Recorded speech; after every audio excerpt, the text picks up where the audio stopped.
होर्मुज से गुजर रहे भारतीय जहाजों पर फायरिंग, ईरान पर फूटा भारत का गुस्सा। इस वीडियो में हम इसी पर करेंगे बात। नमस्कार, 4 PM पर आप सभी का स्वागत है।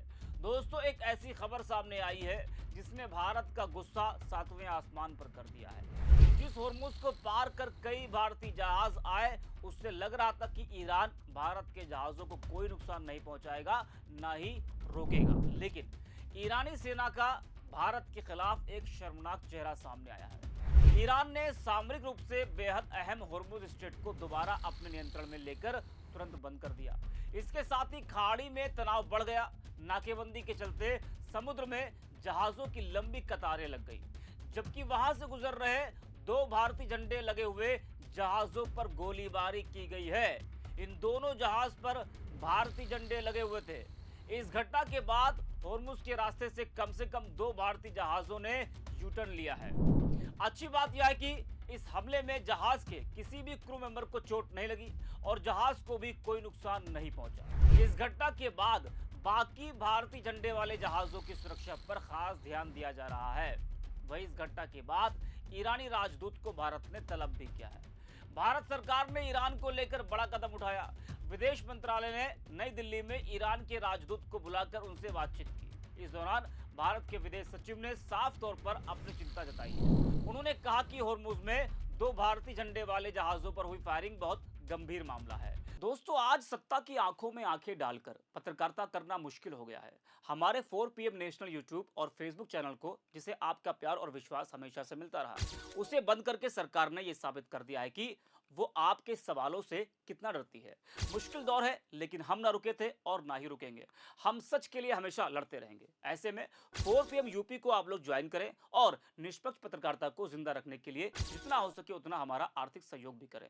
आपके सहयोग से ये जंग हम जीत कर रहेंगे। विदेश सचिव ने यह भी याद दिलाया कि पहले ईरान ने भारत जाने वाले जहाजों को सुरक्षित रास्ता देने में मदद की थी, इसलिए अब भी उम्मीद है कि ईरान इस मामले में सहयोग करेगा। स्ट्रेट ऑफ होर्मुज में भारतीय जहाजों पर हुई अचानक फायरिंग ने न केवल समुद्री सुरक्षा पर सवाल खड़े कर दिए, बल्कि भारत और ईरान के बीच कूटनीतिक तनाव को भी चरम पर पहुंचा दिया है। वहीं दोस्तों, इस पूरी घटना का एक ऑडियो भी सोशल मीडिया पर तेजी से वायरल हो रहा है, जो उस समय रिकॉर्ड हुआ जब समंदर की लहरों पर गोलियां बरस रही। दोस्तों, अमेरिकी मीडिया और सोशल मीडिया पर वायरल हो रहे ऑडियो संदेश ने दुनिया को चौंका दिया है। यह संदेश भारतीय जहाज सनमार हेराल्ड के चालक दल के एक सदस्य द्वारा भेजा गया था। ऑडियो में नाविक की आवाज में घबराहट और हैरानी साफ सुनी जा सकती है। नाविक ईरानी नौसेना की यूनिट सीपा नेवी को संबोधित करते हुए कहता है, सीपा नेवी, यह मोटर वेसल सनमार हेराल्ड है। आपने हमें आगे बढ़ने के लिए क्लियरेंस दिया है। हमारा नाम आपकी लिस्ट में है। आपने हमें जाने की अनुमति दी और अब आप फायरिंग कर रहे हैं। कृपया हमें वापस जाने दीजिए। जरा आप भी इस ऑडियो को सुनिए। Sepa Navy, this is Motor Angus Sanmar Herald. You gave me clearance to go. My name second on your list. You gave me clearance to go. You are firing now. Let me turn back. तो सुना आपने, यह संवाद साबित करता है कि भारतीय जहाज आधिकारिक अनुमति मिलने के बाद ही इस संवेदनशील मार्ग पर आगे बढ़े थे, लेकिन अचानक हुई गोलीबारी ने स्पष्ट कर दिया कि इस रणनीतिक मार्ग पर सुरक्षा की गारंटी अब खत्म हो चुकी है। गनीमत यह है कि इन जहाजों को कोई बड़ा नुकसान नहीं पहुंचा है और ना ही किसी नाविक के घायल होने की खबर सामने आई है।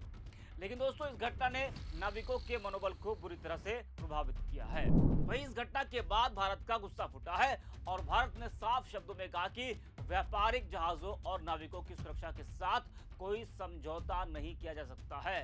विदेश सचिव ने इस बात पर जोर दिया है कि भारतीय झंडे वाले जहाजों पर गोलीबारी एक ऐसी घटना है जिसे स्वीकार नहीं किया जा सकता है। वहीं भारतीय जहाजों पर हमले के बाद भारत की ईरान के सुप्रीम लीडर मुस्तफा खमेनी के प्रतिनिधि डॉक्टर अब्दुल मजीद हकीम इलाही ने कहा, ईरान और भारत के बीच रिश्ते बहुत मजबूत हैं। भारतीय जहाजों पर हमले की घटना पर उन्होंने कहा कि उन्हें इस बात की कोई जानकारी नहीं है। हालांकि उन्होंने यह भी कहा कि हमें उम्मीद है कि सब ठीक हो जाएगा और यह मामला सुलझ जाएगा। जरा आप भी सुनिए। Actually, I said the relationship between Iran and India is very, very strong, and I don't know anything about this event which you mentioned, and we hope that it will be okay and it will solve. Yes, this depends on the other side. We don't want to get the war. We don't want to get a crisis in the region. We want peace, and we hope that in the other side also will follow the peace and we get peaceful area. सुना आपने, इस घटना के बाद से कई सवाल भी खड़े हो रहे हैं। जी हाँ, पहले कहा जा रहा था कि भारत ईरान के बीच रिश्ते अच्छे हैं और आसानी से हॉर्मुज से भारतीय जहाज गुजर रहे हैं, लेकिन अब जिस तरह से दो भारतीय जहाजों को निशाना बनाया गया, उस पर फायरिंग की गई, उसके बाद से कई सवाल दोनों देशों के बीच रिश्ते पर उठने शुरू हो गए हैं। दोस्तों, 28 फरवरी से जंग शुरू होने के बाद से ईरान ने हॉर्मुज स्ट्रेट को लगभग बंद कर दिया। शुक्रवार को ही ईरानी विदेश मंत्री अब्बास अराक्ची ने हॉर्मुज खोलने का ऐलान किया था। हालांकि बाद में अमेरिका की नाकाबंदी की वजह से IRGC ने हॉर्मुज को बंद कर दिया।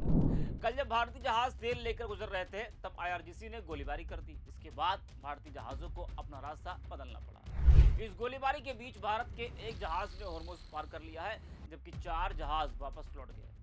हॉर्मुज में जारी तनाव के बीच शनिवार को देश गरिमा नाम के जहाज ने हॉर्मुज को पार किया। वहीं भारतीय जहाजों पर गोलीबारी के बाद सोशल मीडिया पर लोगों का गुस्सा फूटा है और लोग तंज भी कस रहे हैं। आकाश नाम के यूजर लिखते कि भारत के जहाजों को तो फ्री पास था, हॉर्मुज में अब फायरिंग कौन कर रहा है? कौन दुष्ट है जिसे श्री मोदी का डर नहीं है? शिवम यादव लिखते हैं कि भारत के इतिहास में ईरान ने कभी भारतीय जहाजों पर हमला नहीं किया, तब भी नहीं जब उसने स्ट्रेट ऑफ हॉर्मुज को बंद किया। लेकिन अब ईरान के द्वारा 2 जहाजों पर हमला किया गया। ये तब हुआ है जब मोदी ने डोनाल्ड ट्रंप से 4 दिन पहले 40 मिनट तक फोन पर बात की। ट्रंप की गुलामी में देश का नुकसान करा रहे मोदी जी। जी हाँ, तो मोदी जी की विदेश नीति पर भी लोग सवाल उठा रहे हैं इस घटना के बाद। इस वीडियो में इतना है।